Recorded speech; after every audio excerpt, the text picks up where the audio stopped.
Trade talk now around Landon Collins. An interesting story I wasn't really prepared for, but hey, here we are, right?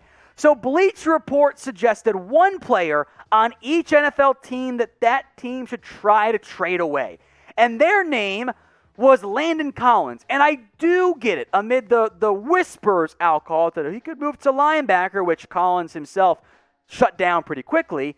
It does make some sense. You save a ton of money, $12.71 million in salary cap space this year for Washington. You can make Kamren Curl a full-time starter at strong, so they'll probably get some linebackers because, strong safety linebacker role, not that different in today's NFL. But I think the money plus the injury history for Collins is a bit of a red flag. So Collins is not really cuttable, at least for this year. Next year, that kind of changes. Here is his contract for a team if they were to trade for Collins, what the new team would owe him. $12.7 million this year, $12 million next year, then $13, $14, final a free agent after 2025. Now, he's cuttable, but you're still going to pay him a pretty good amount of money. And then that price tag, by the way, $12.7 million for 1 year, is not easily absorbable, at least not desirable, I should say, desirable for most teams out there. So we'll talk more about this, but I want to hear your votes.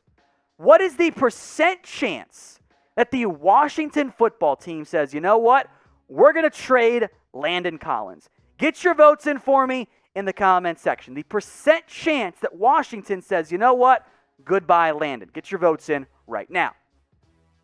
Now, Collins only played in 7 games last year.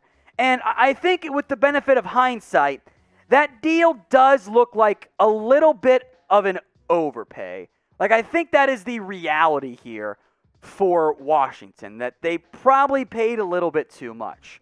And the injuries, of course, limited his impact, but he hasn't quite been, I would argue, as good of a box safety as he was with the Giants, which is okay. He hasn't been a disaster, but probably slightly overpaid.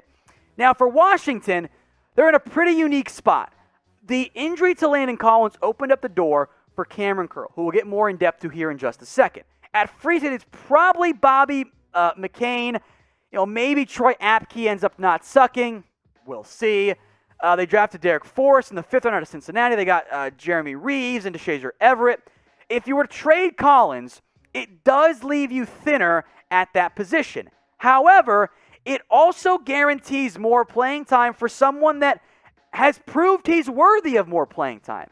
The reality is Kamren Curl was better last year than Landon Collins. That's a kind of a double-edged sword. On one hand, you don't want Collins to get beat up by Cam Curl, but he was awesome last year. 3 interceptions, 4 pass breakups. Cam Curl was one of the best finds in all of football last season. So I still want Cam Curl to play. If you can find a trade partner for Collins, I would consider it. But in reality, I think the most likely outcome, he does not get dealt, at least not yet.